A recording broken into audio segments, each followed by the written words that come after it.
So, good morning, students. Today we will discuss the last method of our in national income estimation, that is your expenditure method. So far, we have already discussed the two methods, that is value added method and your income method, and this is the last method we have to discuss today. Okay, let's start. So, first, as I already told that only one aggregate we have to find. So in this expenditure method, we will find the domestic income first. So in whatever method, the first concept we have to find the domestic income. So now the question is, what will be included in this domestic income when we are calculating this national income through your expenditure method? Just you remember this. This can be clear if we go to the last phase of the circular flow, that is your disposition. This disposition phase, this phase will tell you that what things are going to be included in this national income. Okay, so disposition means how much different sectors are disposed of as their expenditure on the goods and services produced by the farm. So now you see this. now हम इसको discuss करेंगे. तो अभी हम देखेंगे कि ये जो एक्सपेंडिचर मेथड डिस्कस करने से पहले क्या है इसका फंडामेंटल चीज, उसको जानना बहुत जरूरी है. तो पहले हम देखेंगे ये एक्सपेंडिचर मेथड क्या कहता क्या है. यहाँ आपको ये पता होगा कि एक्सपेंडिचर मेथड में हम लोग किसको इंक्लूड करेंगे ना, expenditure on the goods and services produced by the firm. Suppose this is the firm and the firm is producing, मान लीजिए 100 units of output. So what amount the firm is receiving by selling this output to different sectors of the economy, that will be the total domestic income. So main concept हमारा आया domestic income कितना होगा, that will be the total revenue received by the farms due to selling the output which is produced, the final output is produced. In other way, if we think of this, then we can get another concept that who will make expenditure on this. Now those who will demand the final output produced in the farms in the domestic territory, their expenditure will be the total domestic income, or that will be the total expenditure in this economy.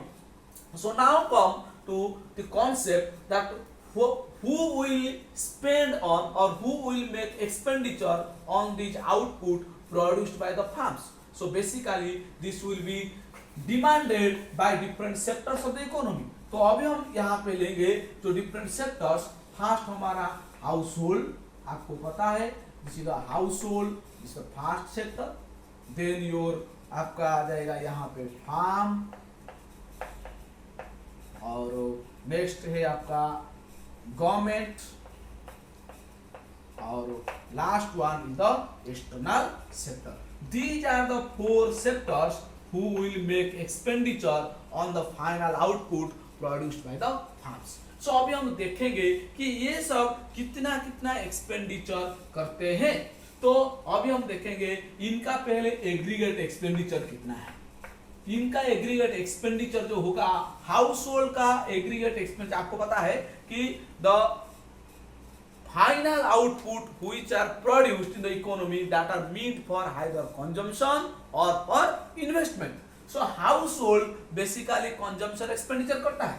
So let it see aggregate expenditure is equal to C, that is the aggregate final consumption expenditure by the household. Then farms क्या करेगा, farms is the producing unit. So farm जो expenditure करेगा that will be investment expenditure. So this is the aggregate investment expenditure, or that we can say this is the gross capital formation. Then government क्या करेगा ना, government will play dual roles, sometimes consumer, sometimes producer. ये जो हमने farm लिया आई, ये includes government farms and private farms. So अभी गवर्नमेंट का जो कंजम्पशन एक्सपेंडिचर इसको हम ले लेंगे जी, this is the aggregate government expenditure. So this is, यहाँ पे अभी हम बात नहीं करेंगे, ये एक्सटर्नल सेक्टर का बात हम नहीं करेंगे, हम अभी अपने जो इकोनॉमी के अंदर में जितने सेक्टर से इनका जो इनकम है, सॉरी इनका जो एक्सपेंडिचर एग्रीगेट एक्सपेंडिचर, इसको हमने लिए सी प्लस आई प्लस जी। लेकिन बात ये है कि हमारा जो डोमेस्टिक इनकम आएगा, क्या ये इनका इनकम, इनका एक्सपेंडिचर? नहीं। क्यों नहीं? क्योंकि ये जो डिफरेंट सेक्टर्स, ये सब हमारे डोमेस्टिक सेक्टर का जो फार्म का प्रोडक्ट को कंज्यूम करते हैं और या उसको परचेज करते हैं, प्लस ये बाहर कंट्री से भी कुछ परचेज करते हैं। इसीलिए हमारा जो डोमेस्टिक इनकम होगा, ये सिर्फ होगा हमारा जो फार्म का जो प्रोडक्शन हुआ उस पे कितना ये लोग खर्चा कर रहे हैं, यानी हमारा जो डोमेस्टिक फार्म है उसका जो प्रोडक्ट पे कितना एक्सपेंडिचर करते हैं। लेट हाउस होल्ड जो करता है हमारा डोमेस्टिक फार्म पे, जो फार्म का प्रोडक्ट को जो कंज्यूम करता है उसके लिए जो एक्सपेंडिचर, मान लीजिए मैं इसको सी डी लिखता हूं, और फार्म जो करता है इसको मैं लिखता हूं I D. This is the investment expenditure on the goods produced within our country. Government का है, गवर्नमेंट जी डी करता है, और आप यहाँ पे इसका रोल आया, अभी हमारा जो फार्म कुछ आउटपुट एक्सटर्नल सेक्टर को सेल कर देता है, फॉरेनर को, और ये फॉरेनर जो एक्सपेंडिचर करते हैं हमारे फार्म का आउटपुट पे, उसका मैं दे देता हूं एक्स, और एक्सपोर्ट्स। सो आप अभी कंक्लूड करें कि अभी आप यहाँ पे देख लीजिए, हमारा जो जीडीपी अभी आ जाएगा, या जो ग्रॉस डोमेस्टिक प्रोडक्ट, ये जो एक्सपेंडिचर करते हैं ये किस टर्म में है? ये एक्सपेंडिचर है मार्केट प्राइस के टर्म में, क्योंकि ये मार्केट प्राइस से खरीद करते हैं। तो ये हो गया पहले मार्केट प्राइस टर्म में।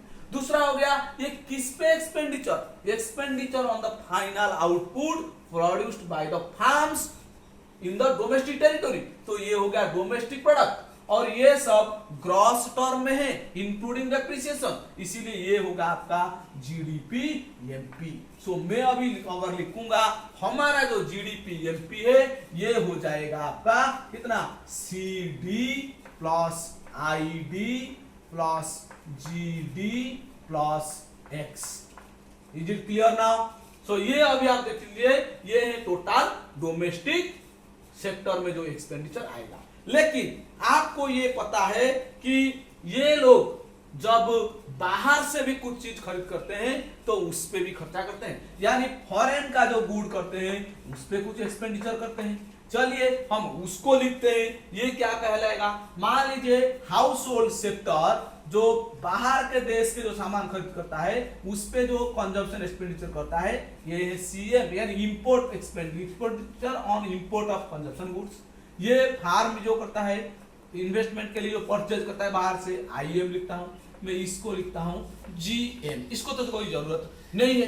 तो अभी ये आया, तो ये जो आप देख लीजिए इसका जो ये एग्रीगेट एक्सपेंडिचर ये दोनों को लेके ही बनेगा, ठीक है। तो अभी अगर आप यहाँ पे देखेंगे एक चीज क्या होगा ना, सिर्फ हमारे जो डोमेस्टिक इनकम या डोमेस्टिक सेक्टर में जो प्रोडक्शन होता है उसका वैल्यू कितना, क्योंकि यहाँ पे house hold sector total aggregate expenditure इतना है, लेकिन ये इंपोर्ट पे इतना करता है और इसमें करता है। तो अगर हम अभी यहाँ पे सिर्फ हमारे डोमेस्टिक सेक्टर का जो प्रोडक्ट उस पे कितना एक्सपेंडिचर हाउस होल्ड करता है उसका टोटल एक्सपेंडिचर से हम अभी माइनस कर देंगे इसको, सी माइनस सी एन।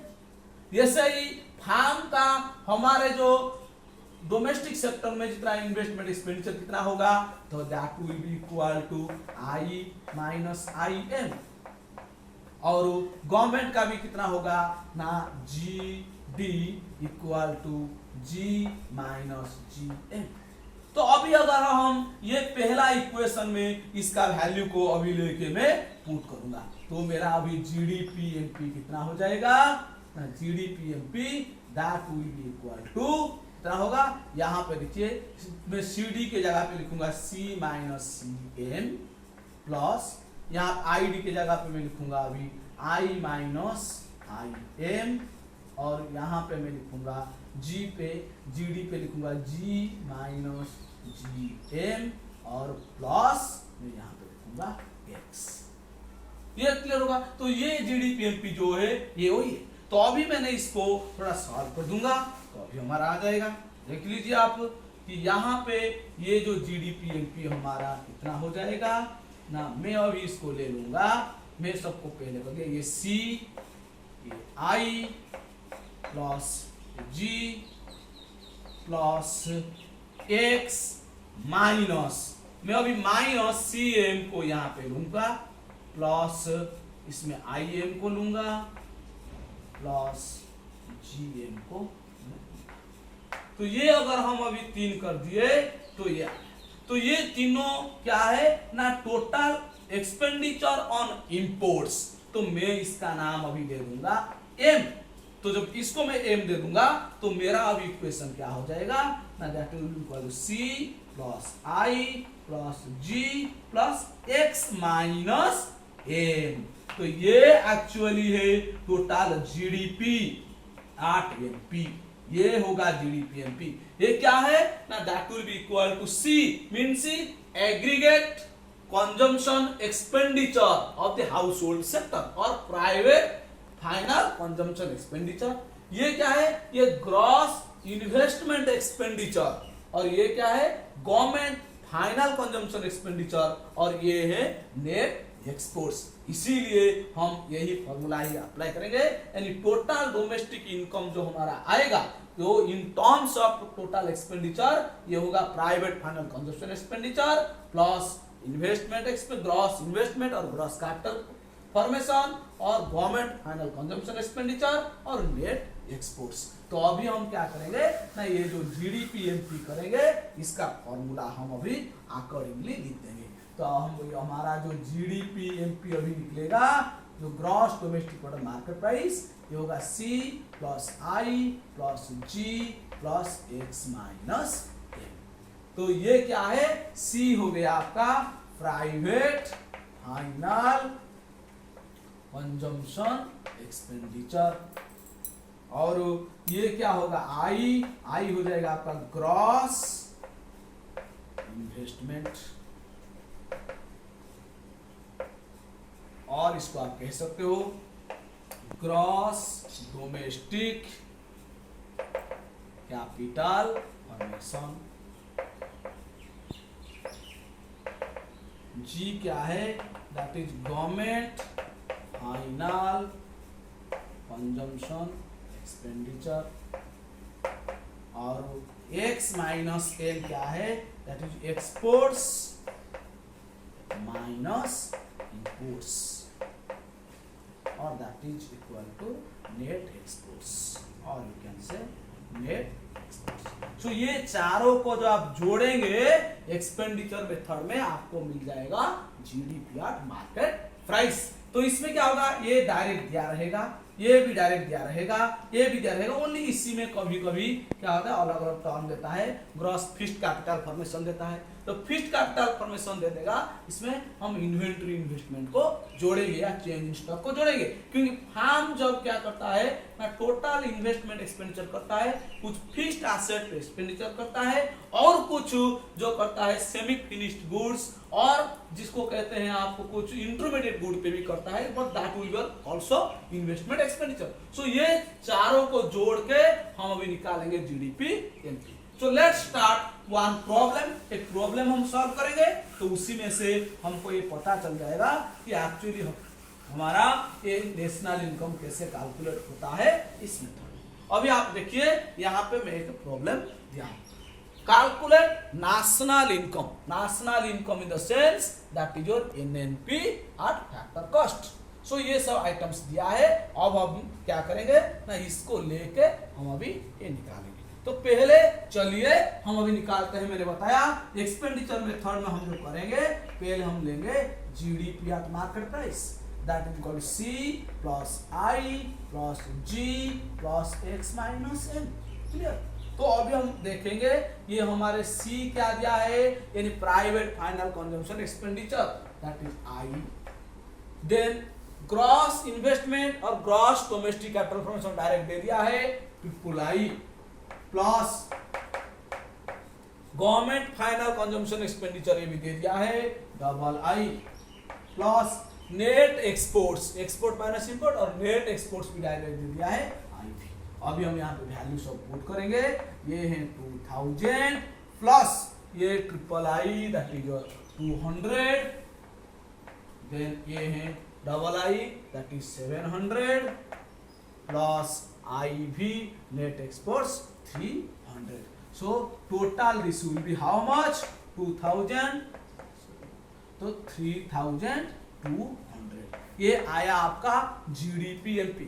कल मैंने जैसे आपको बताया था अगर आपको निकालना है नेशनल इनकम यानी एनपीआर फैक्टर कॉस्ट तो आप निकालेंगे किसमें से ना जीडीपी और मार्केट प्राइस से निकालेंगे। तो कैसे आएगा ये कैसे ना ग्रॉस से नेट को पे कन्वर्ट करो यार माइनस डिप्रिसिएशन डोमेस्टिक से नेशनल को कन्वर्ट करो plus NFIA then market price से फैक्टर कॉस्ट को करो माइनस एनआईटी क्लियर।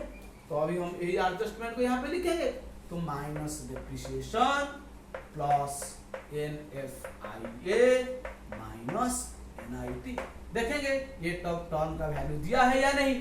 तो हमारा जीडीपी एमपी है 3200 minus depreciation consumption of fixed capital ये वीआई में दे दिया है यानी ये है माइनस 200 डायरेक्ट हम लिखते हैं और आई वाला नहीं लिख रहा हूं plus NFIA net factor income from abroad ये भी क्लियर कर दे दिया है दैट इज योर 400 देन अभी हम लिखेंगे माइनस नेट इनडायरेक्ट टैक्सेस भी डायरेक्ट दे दिया है 50। तो अभी हम क्या करेंगे इसको कैलकुलेट कर देंगे that will B 3200 minus 400 minus 250 100 plus 150 सो ये आ गया rupees 3350। So you see the calculated national income is equal to your how much 3350 crores. So this is how you have to calculate your any related aggregates through this expenditure method. Okay, so now I think all of you understand that what are the basic concepts or why certain items will be included, for what these are included in the domestic income. Then from this we have to calculate GDP-MP and from GDP-MP we can derive any related aggregates. Okay, thank you all.